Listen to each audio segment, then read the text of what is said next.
Hey 4xe fans, we're driving along here and thinking about winter is coming up and thought we should explore something called form. You will see the term form used a lot, F-O-R-M, in the forums and on the 4xe fans groups and all the Facebook groups. I mean, any group you're in that is doing anything with the regular 4xe or the Grand Cherokee 4xe, you will see a discussion about form. And I wanted to make a video explaining what form is exactly, because there are still a lot of misconceptions and a lot of miscommunications about what form is and what form isn't. So form stands for fuel oil refresh mode.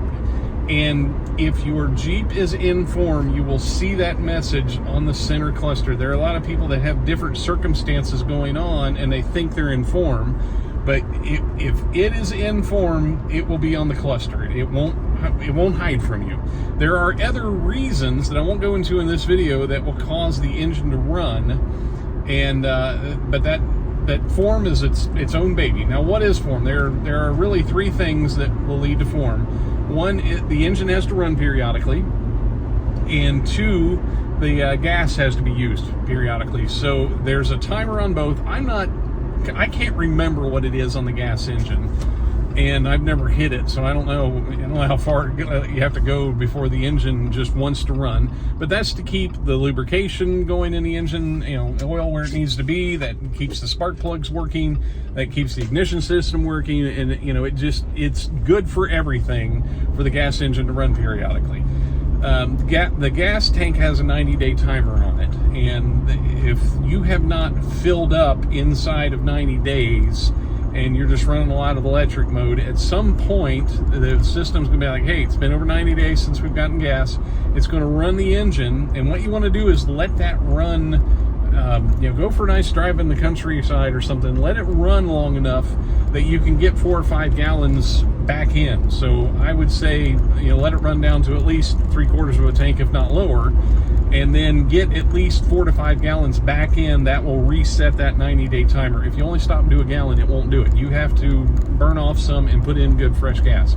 A good way to avoid both of those is like just every once in a while, maybe once a week or once every 2 weeks, do a drive with the engine running. You can throw it in e-save and just run the engine, and that will prevent those two from being an issue. In my own personal use, I have enough random cases where I go beyond my electric range that I've never had an issue with those two, and it's just because of the randomness of life.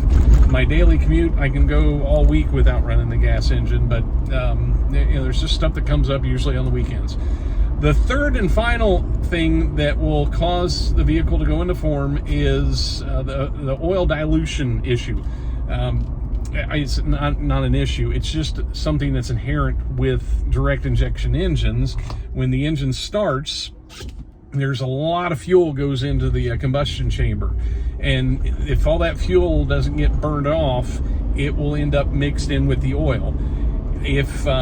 If you have a lot of short engine runs without driving that vehicle for a little while, the engine just runs a short time, you're not burning off all that fuel. And you can find videos on YouTube that explain that better than I'm explaining it here. If you search on YouTube, if you search direct injection oil dilution, you will find some great videos that explain what happens there. And the downside of a plug-in hybrid electric vehicle, one of the issues that you can have when you're in hybrid mode, is if your foot is a little bit heavy, you can cause a lot of short engine runs. And in my own personal drive to work, I think I counted one day like 8 times that engine could start and stop. Now, the first time the engine runs, it does have a time cycle. Like if you get up in the morning and your engine hasn't run all night, you get up in the morning and you start the vehicle and the engine starts for the first time, it has a timed cycle to try to clear the moisture from the catalytic converter and try to really run it for long enough to get all that fuel and everything out. But if your engine is kicking on and off a whole bunch of times thereafter, you can be getting an oil dilution issue. Now, the vehicle does not have a way of sensing oil dilution. It doesn't have a way, like a little sensor in there that says, oh, there's fuel in the oil. it has software running that predicts when you're getting that problem. Now, oil dilution in direct injection engines, that issue gets a little bit worse in the cold climate because the vehicle shoots just a little bit more fuel in when it's starting, and therefore it's a little bit harder. It takes a little bit longer for that to burn off. So what happens every winter is a lot of people land in form, and they kind of get into this perpetual or repetitive form issue, because if you are continuing the same driving habits that got you into form, it's really hard to get out of form utilizing those same driving habits.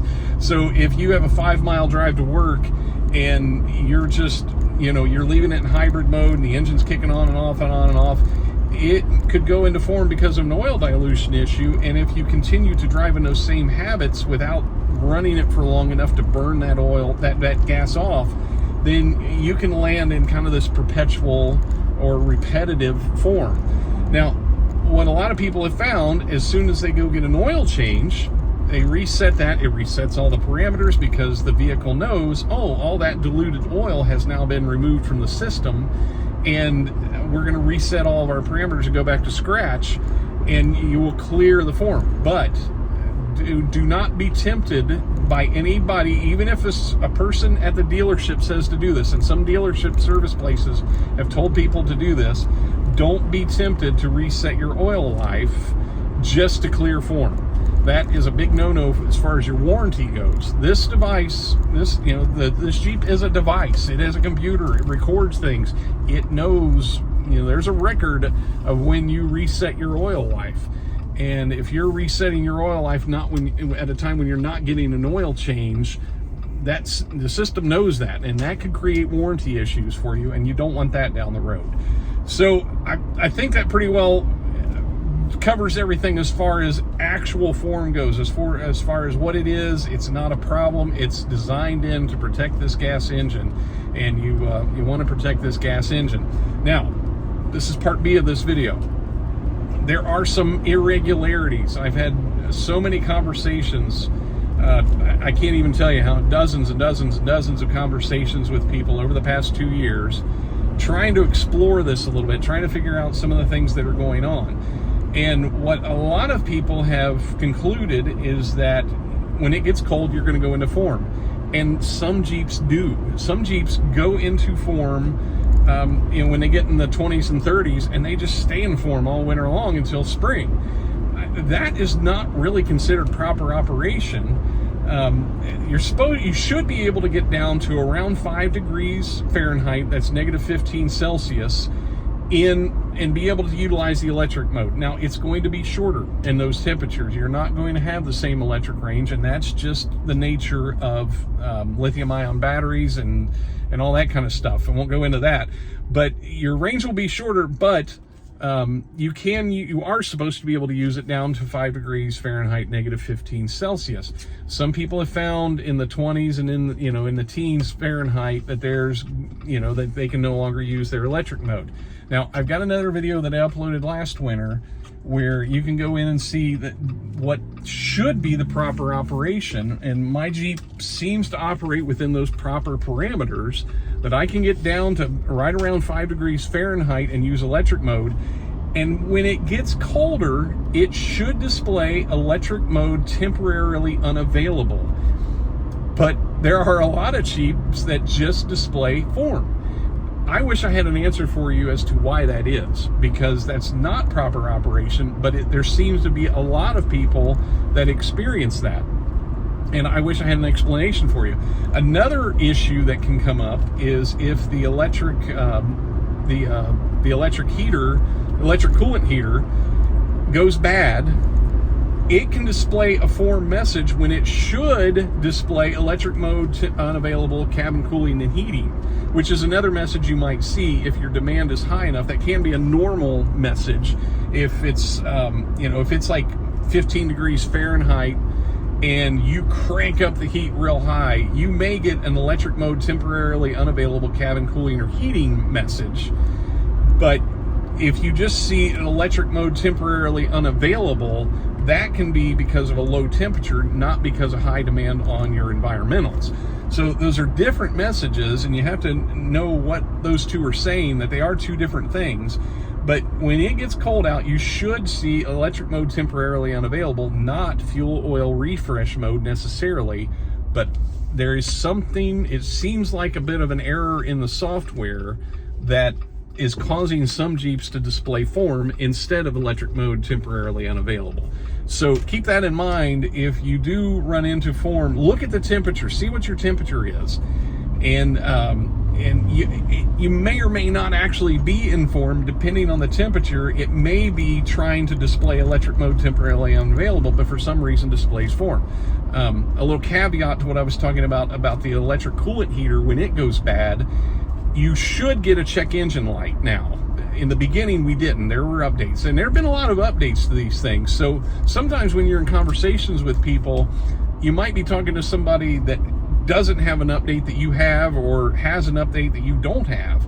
And so if you find yourself, if you've got like a 21 or an early 22 and it goes into an electric mode unavailable cabin cooling and heating, and your demand isn't that high on your environmentals, and you don't have some of those updates, you could just have a bad electric coolant heater. So it kind of depends. So you have to know what all the updates, if you take it to a dealership for an oil change and say, hey, can you check it, make sure I've got all of the updates, and they can update those. A little caveat to that, there is one update that may or may not get automatically updated, and that's the latching e-select mode. Like if you shut it off and you're in electric mode, it'll start up next time in electric mode. So there are some updates that for whatever reason get missed, and that seems to be more of an issue with the 21s than other Jeeps, and I'm just saying that from experience and conversations with people. But as long as you have all of the updates, things should operate that way. But if during this winter, if you run into, I want to hear from people on this video in the comments down below. This winter, if you run into form, and it is, I would like to know what temperature that's coming in at in the comments.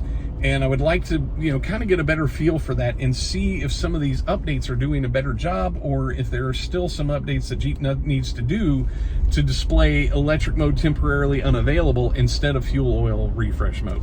Sorry this video got this long, but it's a lot to cover, and I wanted to kind of get this out there before it gets really cold across North America. So thanks for watching. Take care.